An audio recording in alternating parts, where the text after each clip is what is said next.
Halo Sobat Jokpro, balik lagi bareng gua di sini, Billy Viali, tentunya di Ngobrol bareng episode ke-28. Dan hari ini kita akan membahas terkait dengan peran perempuan dalam pembangunan dan kesetaraan gender. Dan kita juga sudah kedatangan tamu yang sangat spesial.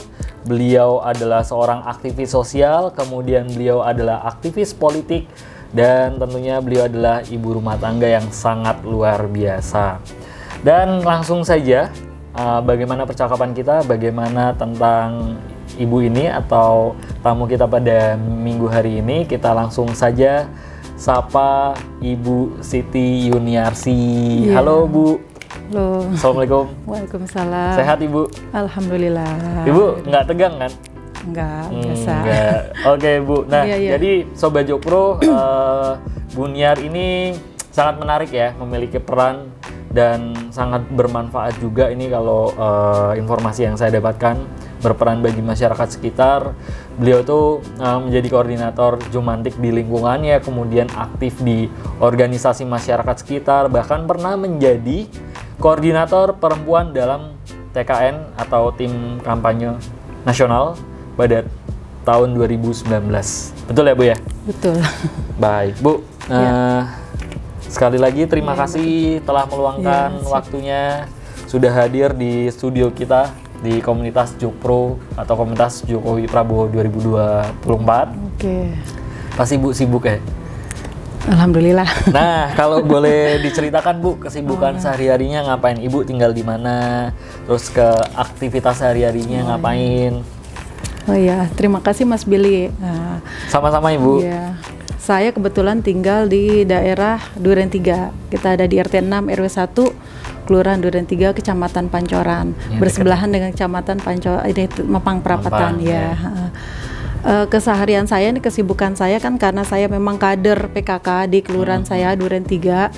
Khususnya saya koordinator Jumantik di RW 01.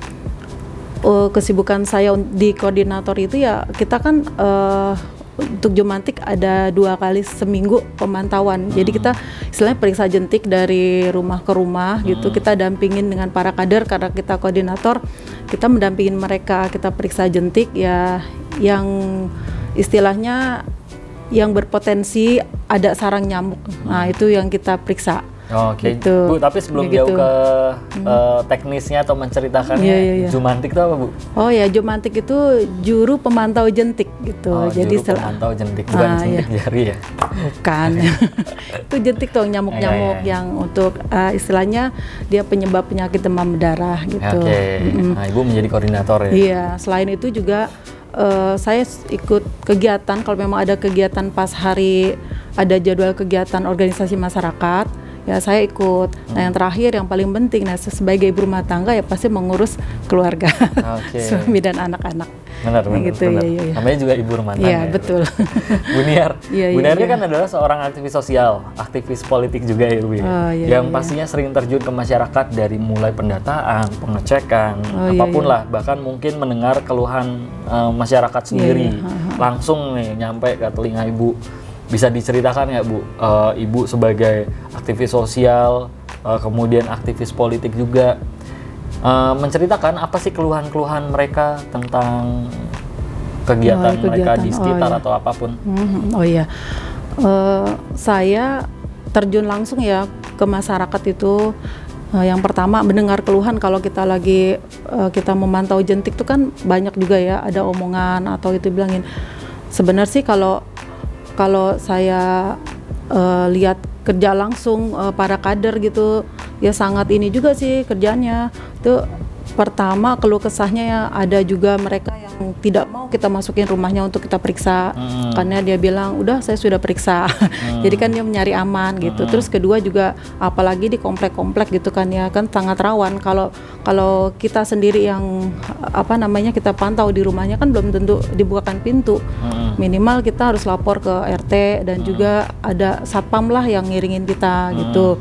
Nah untuk data-data yang kita kita untuk kemarin wakil yang untuk saya nyalek kemarin saya lihat data dari kepala rumah tangga aja RT gitu, dari Pak RT kita ngecek tuh, misalnya kita mau cari yang berapa lansia, terus berapa anak balita dan juga yang ibu hamil.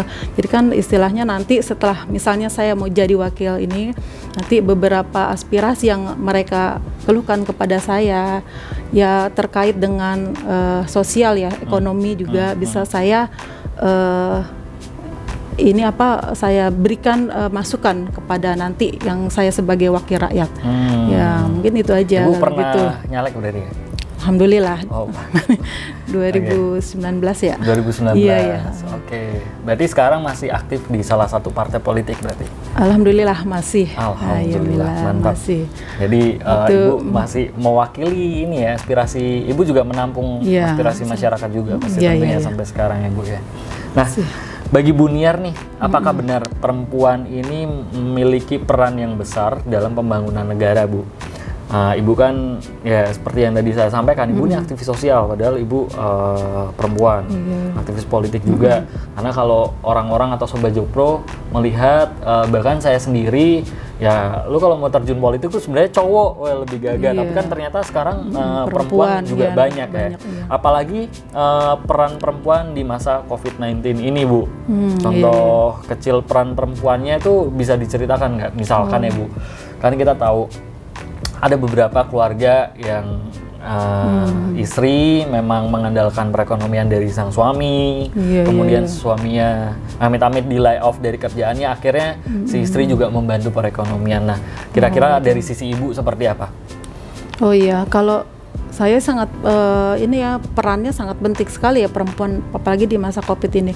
Untuk yang kecil aja, saya terapkan di keluarga saya itu selalu mematuhi ya protokol kesehatan. Antara lain memakai masker, menjaga jarak, tidak berkerumun. Saya juga setelah dari keluarga saya, tetangga saya, saya informasikan keluar gitu, menginformasikan bahwa untuk penanganan COVID ini kita peran perempuan tuh sangat penting gitu. Jadi mereka kita kasih informasi baik dari puskesmas atau kecamatan karena kita lingkupnya di kelurahan. Jadi informasi ya untuk penanganan COVID ini saya langsung berikan kepada masyarakat untuk vaksinasinya. Ya kan istilahnya kita berperan lah istilahnya agar pelaksanaan vaksinasi biar cepat berjalan. Terus juga untuk di masa pandemi ini memang pemasukan keluarga ya sangat ini, apalagi semua sektor terpengaruh lah. Ya, perekonomian apalagi yang penting gitu ya. Saya sih alhamdulillah dalam kegiatan ini saya sosial. Saya tidak mengharapkan imbalan atau upah tapi di setiap kerja saya insya Allah kalau memang ada rezeki pasti di situ ada jalannya. Iya. Jadi saya tidak mengharapkan. Jadi saya enjoy aja kalau COVID ini karena kita menanggapinya dengan tidak terlalu takut gitu. Jadi kita nyantai aja gitu. Iya, otomatis. Nyantai. Nah, nggak juga sih sebenarnya. Iya. Iya. Ya mungkin itu peranan yang paling kecil aja itu di keluarga, ya. Terus lingkungan sekitar ya itu. Jadi kalau ada woro-woro dari mana instansi mana Ibu yang paling cepat memberikan informasi ya? Nah iya, apalagi waktu baru-baru COVID itu ya, kita kan memang ada beberapa kantor atau instansi di daerah kita nih, Kelurahan 2 dan 3 tuh yang ingin menyalurkan sumbangan atau bantuan untuk yang terkena COVID. Ya mereka menghubungi kita, para kader gitu. Alhamdulillah itu saya ikut bantu mereka. Jadi istilahnya menyebatani gitu. Ya antara instansi dengan langsung ke warga gitu. Tapi dengan berkoordinasi dengan RT RW dan lurah setempat. Nah, Bu, gitu. Balik lagi nih. Perempuan berdaya mewujudkan kesetaraan gender. Apa arti dan pentingnya kesetaraan gender menurut Bu Niar sendiri? Kesetaraan gender kalau menurut saya itu tidak membedakan ya jenis kelamin laki-laki dengan perempuan gitu. Dan juga dalam masalah pekerjaan ya. Maksudnya apa yang bisa dilakukan oleh kaum laki-laki kemungkinan besar bisa juga dilakukan dengan perempuan gitu. Tapi dengan porsinya gitu. Jadi istilahnya kita juga perempuan ada batas-batasannya gitu antara laki-laki dan perempuan. Mana yang bisa dikerjakan laki-laki dan juga bisa dikerjakan perempuan, tapi ada batasan tertentu gitu. Tidak semua kita harus seperti laki-laki gitu. Sepertinya contoh kita pengen kita nyalek kan ya istilahnya jadi wakil rakyat, kebanyakan laki-laki gitu. Nah saya juga pengen dong yang perempuan, karena kan emang aspirasi perempuan itu kan banyak juga yang belum terrealisasikan gitu. Sedangkan juga kita sedang menggalakkan kuota 30% ya di parlemen untuk perempuan biar bisa ada duduk di pemerintahan gitu, istilahnya di DPR MPR gitu. Kan sekarang memang belum sampai 30% itu. Nah, dari situ nih kita berperan aktif. Kebetulan juga kita ada di komunitas KPPI ya, Kaukus Perempuan Politik Indonesia. Lah itu Kaukus Perempuan Politik Indonesia. Nah, iya KPPI gitu. Itu apa namanya organisasi kita ini, misalnya kumpulan dari kita para aktivis politik yang khusus perempuan gitu dari semua partai. Jadi kita menggaungkan itu untuk 30% suara perempuan masuk ke parlemen gitu. Iya, tapi isinya perempuan semua tuh berarti. Nah, sih 30%. Kalau kita perempuan semua isinya yang gitu. Organisasi tadi. Iya, tapi kita menyuarakan agar 30% gitu. Tapi alhamdulillah memang 30% sudah disetujui. Tapi berjalannya waktu kan memang kebanyakan itu yang laki-laki itu ya, saya bilang kan lebih tinggi lah daripada perempuan. Misalnya juga dengan nomor urut begitu kan. Kita kalau memang ingin menempatkan perempuan, taruhlah kita di nomor urut 1 gitu. Tapi kan kebanyakan yang nomor urut 1, 2 pasti kan laki-laki gitu. Kan perempuan di bawah. Itu. Nah, saya pengennya gitu disetarakan saja gitu, laki-laki dan perempuan dalam bidang tertentu gitu, tidak semuanya gitu. Apa tadi Bu nama organisasinya? KPPI, Kaukus Perempuan Politik Indonesia. Oke. Bu, lanjut nih Bu. Mengambil peran perempuan sebagai wakil rakyat pastinya Bu Niar sudah lakukan dari tahun 2019 lalu ya, menjadi calon legislatif pada saat itu. Nah, apakah ada tujuan utama ketika Bu Niar menjadi caleg saat itu? Tujuan utamanya apa? Terus kemudian mungkin karena Bu Niar melihat berbagai permasalahan di akar rumput atau grassroots nih secara langsung. Betul. Gimana Bu? Tujuan saya sih yang pertama untuk meningkatkan peran serta perempuan dan juga untuk menggali potensi nih dalam diri saya untuk menyuarakan aspirasi perempuan Indonesia gitu. Maksudnya saya kan ada beberapa wacana yang belum terrealisasikan oleh pemerintah ya, seperti perekonomian ya, contohnya harga sembako ya yang sekarang ini kan belum stabil ya, kadang ada kenaikan, kadang walaupun stabil juga barangnya tidak ada. Maksudnya saya ingin menyuarakan seperti ini, hal-hal yang seperti itu. Juga untuk bantuan sosial yang untuk di masyarakatnya ini kayaknya kurang tepat sasaran gitu. Jadi walaupun sudah turun, tapi banyak juga yang mengeluh gitu, dia tidak dapat. Sedangkan data sudah diminta berkali-kali. Saya juga bingung tuh. Nah, terus masa pemerintah kan yang disalahkan gitu. Padahal sih pemerintah memang sudah bekerja cara ituan ya, istilahnya optimal gitu. Cuman mungkin dari pihak ini kita kurang tahu ya untuk pendataan masyarakat yang penerima bantuan itu, atau ini di mana gitu, stucknya di mana? Iya, ada di mana gitu, tidak sampai ke atas gitu. Jadi dananya juga tidak turun sampai ke bawah, tidak tepat sasaran gitu. Padahal sih sebenarnya yang saya tahu untuk bantuan COVID itu kan tidak memandang kaya atau miskin ya, semua berdampak kalau COVID itu. Iya. Jadi mungkin ya kita nggak tahu juga ya, namanya juga struktural ya, dari bawah sampai atas kita kan bertangan-tangan begitu, jadi nggak kita langsung itu. Ada stepnya ya. Nah iya, jadi kan di bawahnya itu sampainya ya seperti itu gitu. Jadi Ibu pengen bahwa ya dengan adanya Ibu mungkin bisa membantu lebih cepat lah ya. Ya, terus juga yang paling penting ya masalah pendidikan ya untuk kaum perempuan itu gitu. Jadi istilahnya walaupun kita sekolah tinggi ya, ya kasihlah tempat gitu sesuai dengan porsinya dia, posisinya dia gitu. Karena kan pendidikan itu juga istilahnya sangat penting, apalagi kita dalam pekerjaan gitu. Tidak selalu harus orang laki gitu yang selalu mendominasi pekerjaan tersebut, walaupun perempuan bisa melakukannya gitu. Oke, iya benar-benar Bu. Iya, Nah, iya. Bu, kalau kita melihat ke depan ya Bu ya, bahwa pemilu 2024 tuh nanti mungkin akan terjadi di saat pandemi. Ya sekarang kan pandemi masih berjalan terus ya Bu ya, kita juga nggak masih akan pernah tahu kapan berhentinya, cuma mudah-mudahan biar cepat berlalu.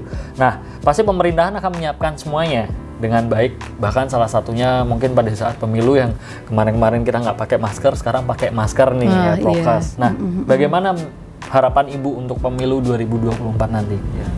Saya berharap di tahun 2024 nanti ada seorang pemimpin yang berintegritas tinggi, yang bertanggung jawab untuk masyarakat. Oke. Gitu. Karena kan di akhir-akhir ini tuh akan terjadi banyak permasalahan ya. Polemik iya. Apalagi masih dalam kondisi COVID-19 yang masih berlangsung gitu. Ya, masih banyak beberapa masyarakat Indonesia yang bahkan menganggap ya kita aja masih ngurusin COVID, ini udah sibuk masalah caleg segala macam, seperti itu ya Bu ya. Oke, nah Bu, menurut Bu Niar, apakah Pak Jokowi saat ini sudah baik dalam penanganan COVID-19?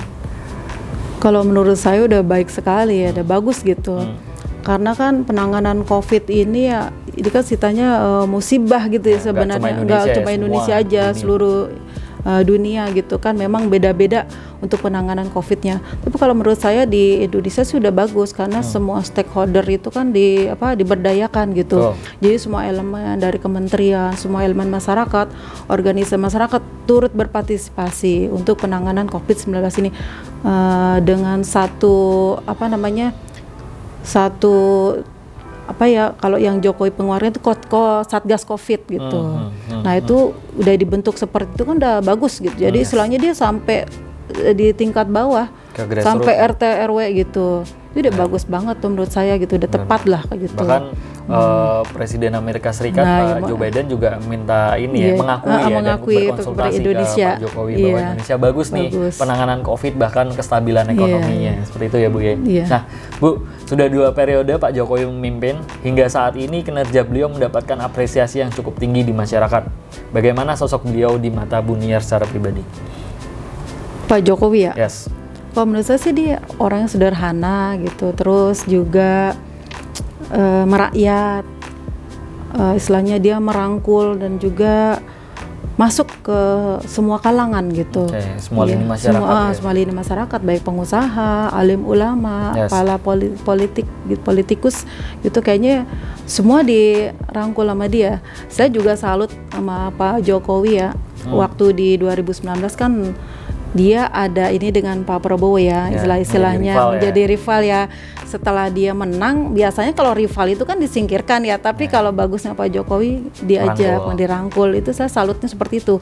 Kalau kebanyakan di masyarakat seperti itu, musuh kan kita ya, lawan ya, kita nggak akan ajak gitu. Tapi bagusnya di situ, kita salut Pak Jokowi itu gitu. Siap. Bu, akhir-akhir ini marak digaungkan wacana Jokowi untuk 3 periode. Tanggapan Ibu secara pribadi seperti apa dengan wacana ini? Yang 3 periode ya, Bang, saya dengar itu marak gitu ya. Kalau saya sih ini aja, ikut aja, karena kan memang following ya. Karena kan memang kebijakan juga bisa ada di parlemen juga kan. Misalkan kalau kita pribadi kan nggak mungkin kan menyuarakan untuk satu orang, nggak akan masuk gitu. Ya udah kita ikut alurnya aja nanti gimana undang-undangin ya. Kalau diketok palu Ibu setuju ya? Setuju lah, ikut aja gitu. Yang penting untuk menciptakan Indonesia semakin aman, damai dan sejahtera. Amin. Gitu. Nah, karena Bu, saya juga kan masuk di dalam itu kan waktu kemarin ya. Oh iya benar Bu. Jadi secara tidak langsung setuju ya? Oke Bu. Setuju.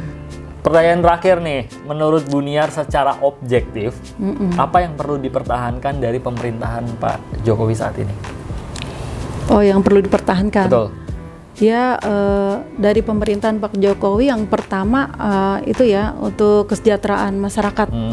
Yang pertama itu contohnya kan dia Pak Jokowi itu sudah mengeluarkan banyak kartu-kartu ya seperti KJP, KJMU gitu, terus KIP, KIS, bantuan non tunai, bantuan langsung juga kartu prakerja gitu tuh kayak sangat membantu sekali. Nah itu perlu dipertahankan untuk yang akan datang gitu, dan juga waktunya terus gitu, tidak berhenti ya, tidak periode ya betul.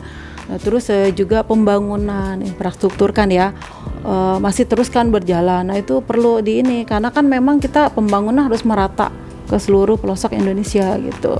Itu salah satunya itu. Jadi itu harapan ya. Jadi apa yang sudah yang baik dikerjakan ini ya jangan sampai dirubah lagi nih gitu. Dipertahankan ya itu. Siap. Atau perlu ditambah gitu. Ditambah ya. Ditambah ya. Tambah kartunya. Apa tambah jabatannya nih? Dua-duanya. Oke, gitu. Itu tadi dia obrolan saya bersama Ibu Siti Yuniarsi pada hari ini di Ngobar episode ke-28. Ibu, terima kasih sebelumnya sudah hadir di studio kita, Bu. Siap. Ibu pasti sibuk, tapi saya cukup bangga Ibu telah hadir dan meluangkan waktu di sini. Bu, seperti biasa kalau tamu-tamu datang ke sini, terus saya mau penutupan, biasanya ada ritual khusus ya. Oh gitu. Ini, Bu, kita mau tos dulu pakai gelas Jokpro. Siap. Kan Ibu udah panjang kali lebar nih menjawab pertanyaan saya. Kita minum dulu. Bismillahirrahmanirrahim.